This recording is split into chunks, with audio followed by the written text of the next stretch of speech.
How about that? Pop, pop, pop. Gotta love a topwater bite. Look at that other one with him. Another one with him.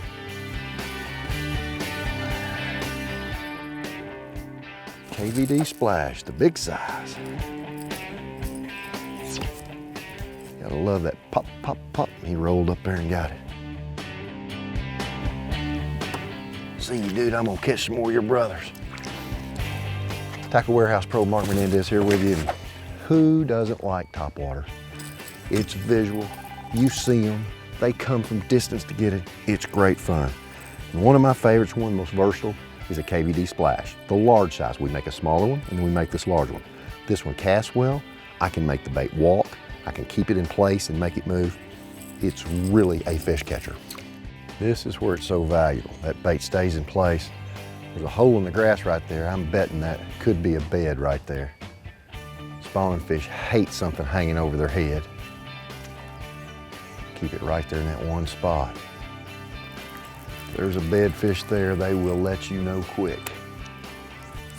See, there are holes up the grass right there. We'll throw one out deep and see what happens. As these later spawners get up here and the water warms up, they become increasingly more difficult to catch. Unless you throw on top of them and you fire them instantly.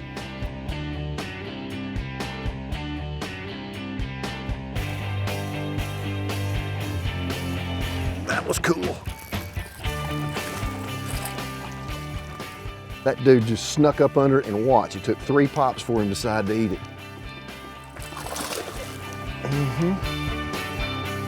I saw you, didn't I, dude?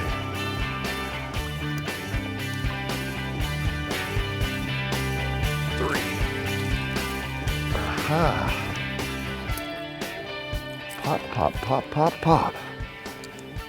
Popped it about twice, he went. And he just looked at it. You could see his fins moving. Popped it one more time. He decided to get that out of my house.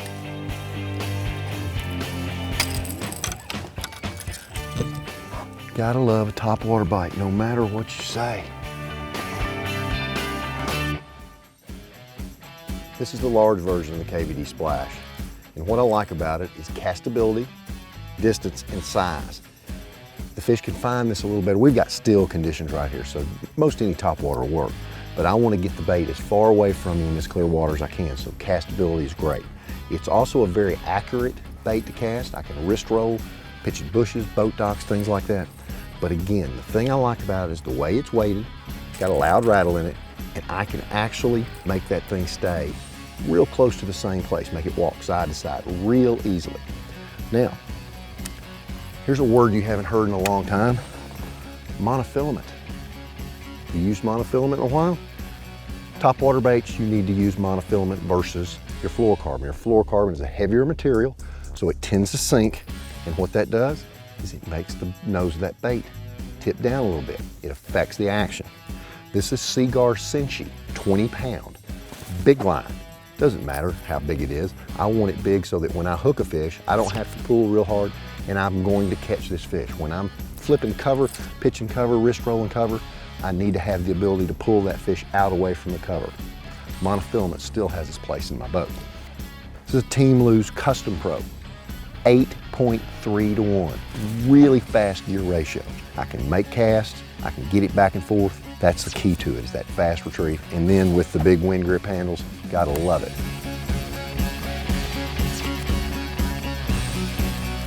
Easy little wrist roll cast, using the custom speed stick, top water. Good little tip, moderate bend to it. I see he's over here to the left right now. Top water special. He's looking at it.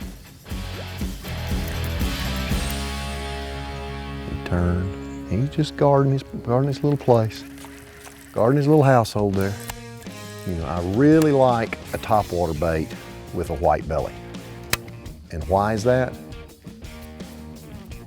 Primary bait fish are basically white belly fish. How about that one? That one snuck up there and got the tail of it. He just went up there and kissed it. Come back here, little fella. Now here's where my 20's coming in handy. He's got me in the grass, got him mired, he's still there. He's pulling pretty hard actually. Just keep him pegged, don't pull too hard. We'll ease up here and we'll get this fish. Don't get in a big hurry. Keep your pressure, keep your pressure. We spooked 3 on the way. There he comes. Oh, he's foul hooked, or he's come out of his mouth one. There's his little buddy right there. You can see the bed right there. Have to have a pair of pliers. But that 20-pound cinchie held him in place. When you get a fish hung and covered like that, don't go to pulling. Just keep him snugged up, keep his face up against it, and you'll catch a high percentage of those. High percentage of them. Go ahead, do it. Oh, I thought he was gonna jump. I was at Santee going down the bank, and I see this big bed, and there's like 4 on it. And I stop, because I run my trolling motor head into the top of a stump. And I catch those 4, an 8, a 7, and 2 5s. So I had 4 in the live well. And I look down, and there's a 3-pounder, just like that one, like saying, get off my stump. Dropped my goods in there, he bit it, and I put him in the boat, and had caught my limit. Had 20, whatever, 25 or 6. That one, got it.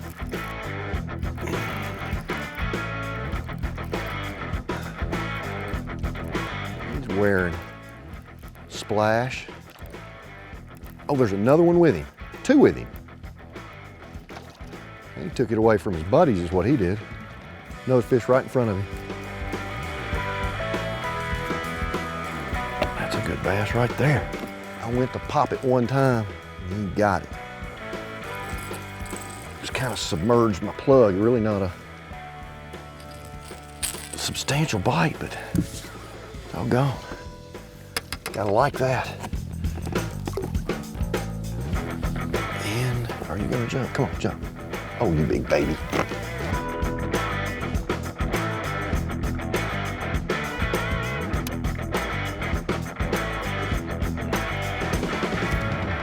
Oh, that one came out of there and got it.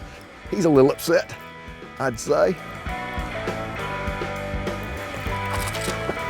Boy, he's hot too. He's just gonna lay there. We'll take advantage of it. That, my friends, is a fatty. That one has been eating well. And we fooled him on the old Splash. This is where that 20 becomes a real player when you start dealing with decent fish like that. Pop, pop, pop.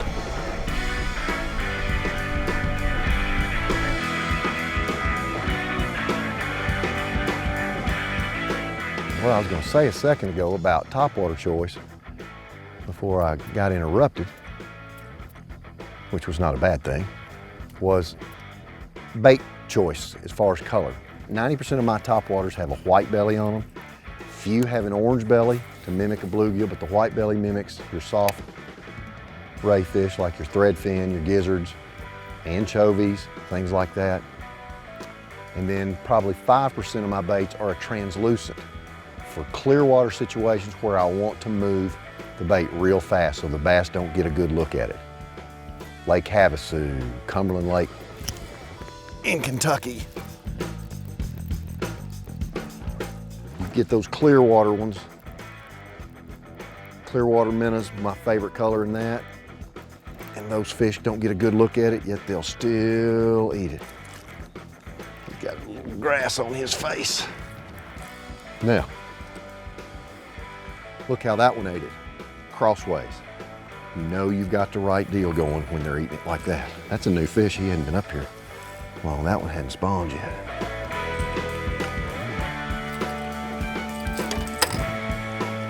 Topwater bass, gotta like it. Well, all right, just be that way then. Let's get another one real quick. These are perfect conditions. It's slick, it's trying to rain. These fish can really see this bait a long way right now. Pop, pop, pop. It's all about cadence. All about your cadence. A lot of times a good straight bloop, bloop, bloop, that's good. Sometimes I just reel it, just like this, making a V. The little pop, reel and a pop, reel and a pop. And then my side to side are my three basic choices on my retrieves.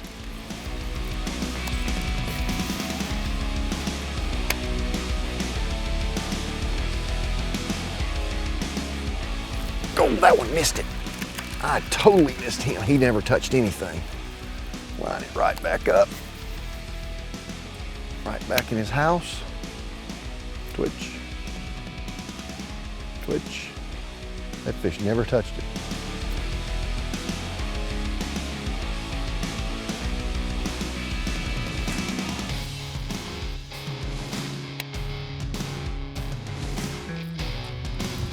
There he is. Good bite right there. I mean, he choked it.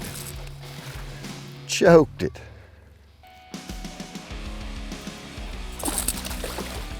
He got it all the way across his face. That's the way you want to beat it.